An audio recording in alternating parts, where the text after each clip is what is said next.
कहा जाता है कि ड्रोन एक ऐसी चीज़ है जो हर किसी पर नज़र रखती है, क्योंकि जिस तरीके के साथ पंजाब एक बॉर्डर स्टेट है, वहाँ पर ड्रोन का इस्तेमाल तो सबसे ज़्यादा होता है। हालांकि इसको चेकिंग के लिए तमाम चीज़ों के लिए यूज़ किया जाता है, लेकिन कई बार ऐसा होता है कि जब ड्रोन उड़ता है या कुछ होता है तो जहाँ पर सिग्नल्स इशू भी कई बार देखने को मिलते हैं, सिग्नल्स नहीं मिल पाते हैं जहाँ पर जैम्बर्स होते हैं।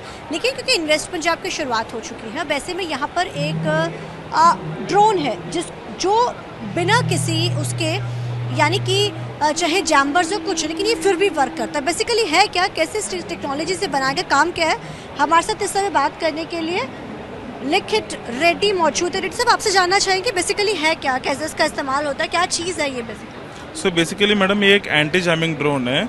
इसे समझ लीजिए कि हमारे एनिमीज के पास जो भी जैमर्स अवेलेबल रहते हैं उनके बेस पे, और हमें उनके एनिमी बेस को अटैक करना है, तो हम हमारे बेस से इस ड्रोन को टेक ऑफ कर सकते हैं और इसके नीचे हम हमें ग्रेनेड या बॉम्ब लगा सकते हैं। तो ये जाके एनिमी बेस पे जाके वो अपना ग्रेनेड गिरा देगा। तो इस पर क्या होता है ना, जैमर जब होगा ना तो ये रेडियो जैमिंग और जीपीएस जैमिंग कुछ भी कर लो तो फिर भी ये अपना मिशन काम करके कंप्लीट करके वापस आ जाएगा। हमने इसको टोटल अभी 23 ट्रायल्स किए हमने मल्टीपल आर्मी रेजिमेंट्स पे। तो हर ट्रायल पे भी वो सक्सेस हुआ था, जहाँ पर हमने एयरपोर्ट्स के ऊपर एयरपोर्ट डिस्ट्रक्शन सिमुलेट किया था, मिलिट्री बेसिस सिमुलेट किया था। तो ये कैसे काम करता है ना कि जैसे कि अगर जीपीएस के एब्सेंस में है तो ये ट्रायंगुलेशन मेथड यूज करके जिसका लास्ट नोन पॉइंट कैलकुलेट करेगा और उसके अनुसार उसको किस दिशा पे जाना है, कितना तेजी पर जाना है, कैसे जाना है, वो जाके वो कैलकुलेशंस के बेसिस में आगे जाएगा।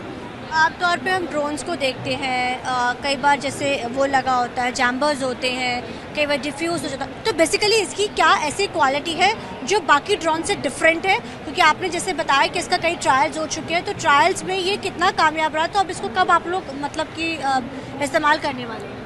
Madam when compare to other drone, जैसे कि जामर अगर एक बार ऑन हो चुका है तो कोई भी ड्रोन आपको उधर उड़ेगा भी नहीं, और ऑप्टिकल फाइबर केबल ड्रोन भी काम नहीं आएगा। तो ये जैमर होते हुए भी ये हर टेस्ट पे ये सक्सेस हो चुका है। बस अभी क्या है ना कि हमारा प्रिंसिपल अभी प्रूव हो चुका है और अभी हमें ऑर्डर मिलने वाला है। तो अभी क्या है ना कि उनका रिक्वायरमेंट है कि थोड़ा बड़ा ड्रोन जिससे कम से कम 200-300 किलोमीटर का रेंज हो। इसकी रेंज कितनी है? सर मैडम ये इसका रेंज है बस 10 किलोमीटर का। तो अभी ऑलरेडी हमने पहले वो ड्रोन बनाया था नेवी वालों के लिए जो 1400 किलोमीटर गया था। वो टेक ऑफ हुआ था विशाखापट्टनम से और अंडमान तक उड़ा था, और अंडमान पे लैंड नहीं हुआ बल्कि फिर से वापस आ गया।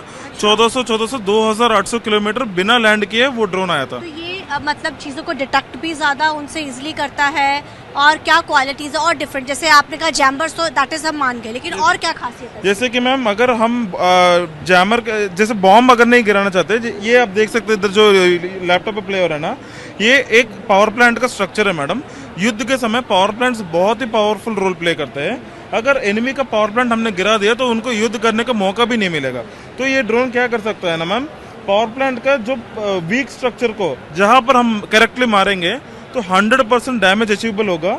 ये वो ड्रोन बताएगा मैडम। अच्छा, तो जो हमारे एयरफोर्स वायुसेना है या नौसेना है या हमारा आर्म्ड फोर्सेस है, आर्टिलरी के सपोर्ट से या वॉरशिप के सपोर्ट से, गाइडेड बॉम्ब्स मिसाइल से लेके करेक्टली उस टारगेट पर मारेंगे तो 100% डिस्ट्रक्शन सक्सेस है मैडम।